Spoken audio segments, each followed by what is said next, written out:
बदन पर सलवार कुर्ता, होठों पर लिपस्टिक और माथे पे घनी जुल्फों वाली बेक। देखने में एकदम कोई खालिस महिला। लेकिन ये क्या, ये महिला तो पुलिस को देखकर घबरा गई, भागने लगी।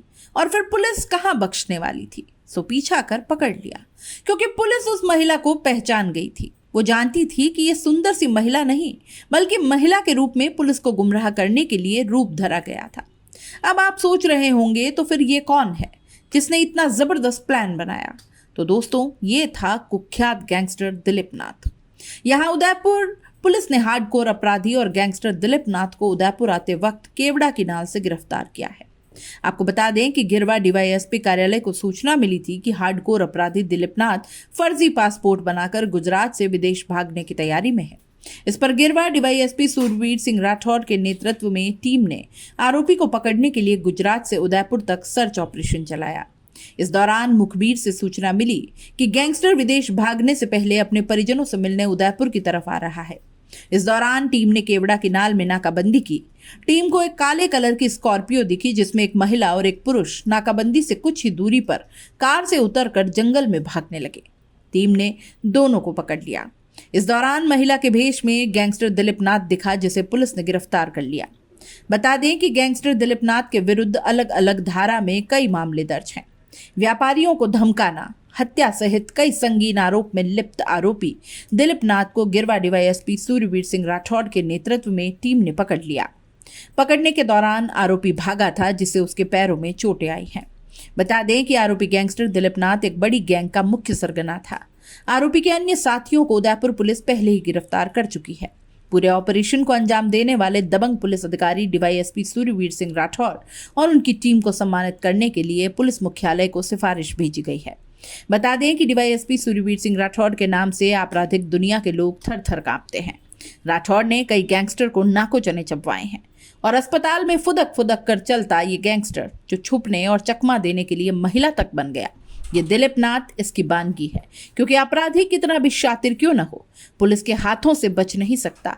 और हुआ भी यही। आखिरकार पुलिस ने दबोच ही लिया। दिलीप नाथ जो थाना नाई का हिस्ट्री शीटर और एक हार्डकोर क्रिमिनल है, पिछले कई सालों से ये राजू तेली के मर्डर केस में जेल के अंदर सज़ा काट रहा था। जब यह इस केस में जेसी में था, इस दौरान भी इसके द्वारा सितंबर के अंदर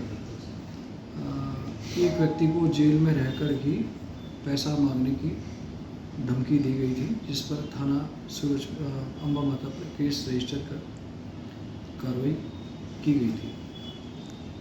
अक्टूबर माह में इस अपराधी की जेल से जमानत होने के पश्चात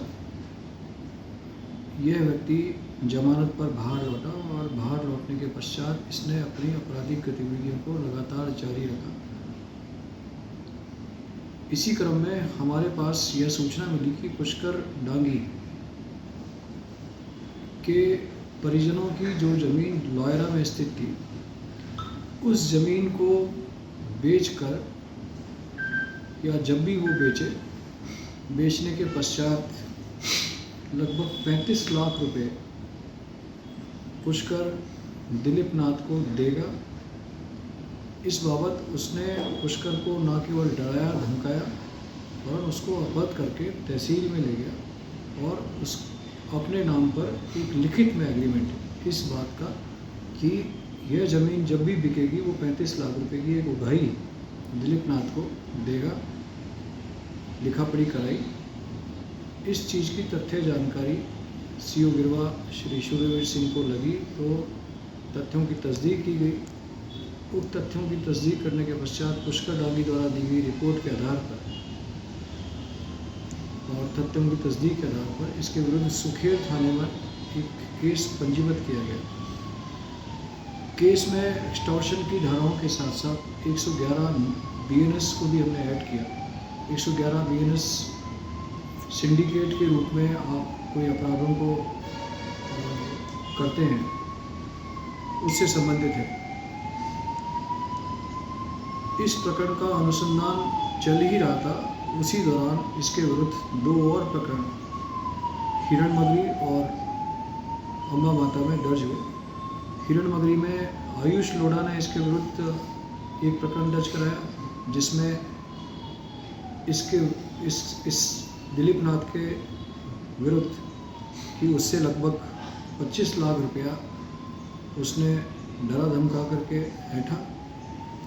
इसी तरह से एक अन्य केस है जिसमें यशवंत सालवी जो थाने का बदमाश है, उससे जो हथियार हमने बरामद किए थे, उस हथियार को मुख्यतः सप्लाई करने वाला भी ये दिलीप नाथ था।